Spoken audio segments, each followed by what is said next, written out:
want to make sure that you emphasize you're going to come back to the conversation.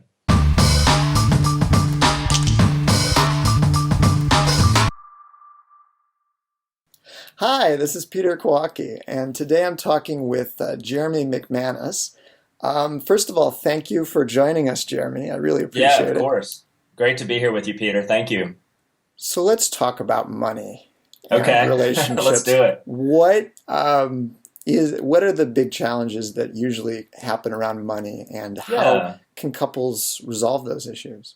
it's a good question. I don't think there's a simple answer to it. I think the big challenge that couples bump into is often their value system from their own, let's say, childhood or growing up, or being single, being a bachelor, they'll be different than what their partners are. And what I tend to see the most is you'll have one person who's a little bit more of a spender and likes to enjoy the money they're earning.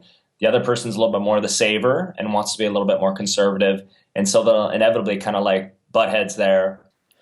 Is there any exercise or technique that you recommend to help bring couples together in terms of these different ways of using and viewing money?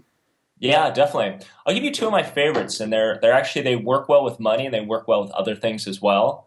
One of them I would call the listening exercise, where one partner would sit and listen for, a short period of time, maybe like a minute or two, and say, I just want to be in the listening chair, and they want to nod along and, hear what their other person has to say. And then at the end of that 1 minute, give or take, they're going to try to reflect back to their partner what they just heard, right? So they might say, so what I think I just heard you say is, and then they'll try to reflect it back. And then at the end of that, they'll say, was that about right? Or did I miss anything? And then their partner can say, you got it right. Or here's this other detail that you could add on. And then the third step to this process would be then to try to empathize with them, to say something like, I remember when I was in a similar situation and had this experience, and I can relate to what you just shared, right? And so that turns into a listening empathy exercise. The second one I really like a lot, Peter, is like a pause or a timeout.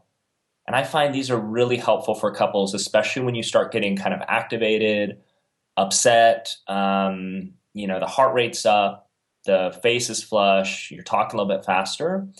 A really nice thing to do there is for one partner to either verbally or non-verbally say, hey, can we take a break or can we take a timeout, right? And so you could even like non-verbally do something like this, right? Just let the other person know, hey, I need a timeout. Or you can say it verbally and say, hey, let's come back to this conversation, or can we take a pause for a little while? And one key there is you want to make sure that you emphasize you're going to come back to the conversation. So you'll say to them like, let's take a 5-minute break, or let's take a break for a little while, and I'd like to really come back to this either later on tonight or sometime tomorrow. Well, thank you very much for taking the time to talk with me, Oh, it's my Jeremi. pleasure. I really appreciate it. I know you're very busy with your practice. For those who are interested in learning more about Jeremi and his practice, and maybe even becoming a client of his, they can go to sfrelationshipcoaching.com. That's Jeremi's site where you can find out more about his practice. So thank you very much for taking the time to talk with me, Jeremi. I really appreciate it. It's my pleasure, Peter. Great talking to you.